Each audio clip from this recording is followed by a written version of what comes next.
Hello everyone, welcome back to my channel. In previous video you have seen the punctuation marks, why we will use it and what are the main marks of punctuation marks. So total there are 10 marks of the punctuation. We have discussed the 5 and now we will discuss the remaining 5.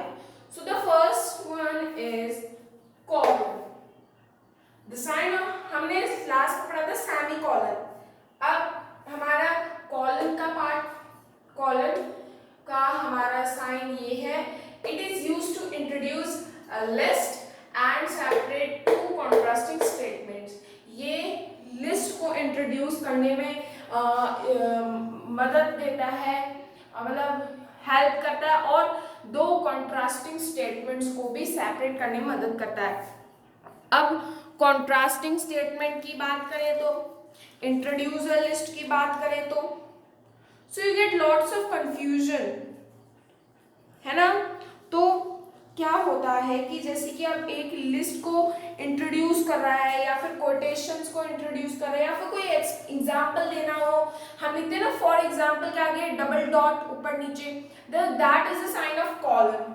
और रही बात contrasting statements की, तो कई बार ऐसे होते हैं और कई बार कॉन्ट्रास्टिंग स्टेटमेंट्स भी हो सकता है और हम आवर्स फ्रॉम मिनट भी तो लिखते हैं, जैसे कि 1 dot dot then 20. It means 120 हो रहे हैं अभी, ठीक है, 1 hour 20 minutes हो रहे हैं. So that is the contrasting statement or separate hours to minutes. Okay, so that is the colon sentence. But if we talk about the apostrophe, we use apostrophe. The sign is this and it is used to make short forms we add as to form possessive of any singular noun. For example, boys, girls, schools, offices, etc. You can see ये जो होता है ये words को short form में लिखने के लिए इस्तेमाल किया जाता है और हम इसमें एपोस्ट्रोफी और एस लगाते हैं जिससे हम पॉजिटिव जो हमारी जो पॉजिटिव प्रोनाउंस है वगैरह है उनको हम फॉर्म कर सकें, उनको बना सकें किसी भी सिंगुलर नाउन से, जैसे कि बॉयज है, गर्ल्स है, स्कूल है.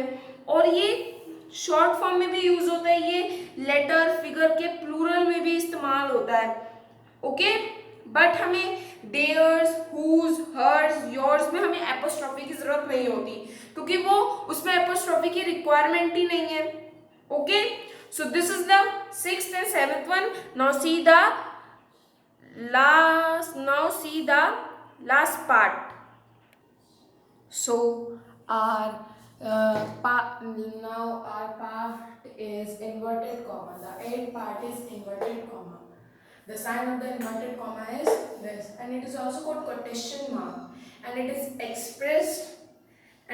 expressed like these. ऐसे हम इसको ऐसे ऐसे या फिर ऐसे भी एक्सप्रेस कर सकते हैं. So this is an inverted comma part that we will place like ऐसे. So it is used to set up the actual words.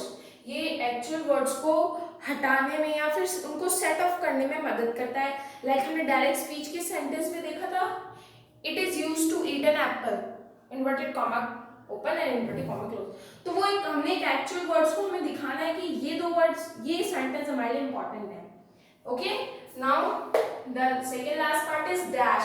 The sign of the dash is this and in Hindi we also called is निर्देशक चिन्ह. हिंदी में भी इसका विराम चिन्ह chapter है. I hope you have heard this type of chapter.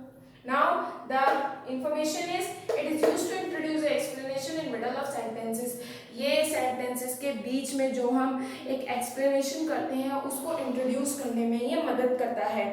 जैसे कि आप for example और ये किसी explanation के followed में भी मदद करता है. तो ये तरह तरह के उसमें ये मदद करता है. Now let's see the last and final part. So the last and final part is hyphen. So the sign of hyphen is this. It is used in writing the compound words and compound adjectives. ये जो है ये compound word जो compound adjectives में use होता है, जैसे कि हम ले लेते हैं सन इन लॉ, तो son hyphen in hyphen law. Like मैं आपको इसका एग्जाम्पल्स बताती हूँ। So the you can see the example on the board. The example is son hyphen in hyphen law, mother hyphen in hyphen law, son in law, mother in law, brother in law, father in law, sister in law, right. और compound adjectives तो लिखे हैं, तो ready to wear garments, two storey house, मतलब adjectives का होना चाहिए जिसमें एडजेक्टिव वर्ड आ रहा हो। Okay, so this is all about the punctuation marks. I hope you all understand the all 10 parts of this topic, and if you have any query related this module, so you can ask in the comment section, and also please subscribe my channel, and don't forget to press the bell icon to get latest notification of my channel Lifetime Education। And I hope अब तक की आपको सारी videos मेरी पसंद आ रही होंगी, तो ज़्यादा से ज़्यादा लाइक कीजिए, कमेंट कीजिए और सब्सक्राइब कीजिए। Thank you.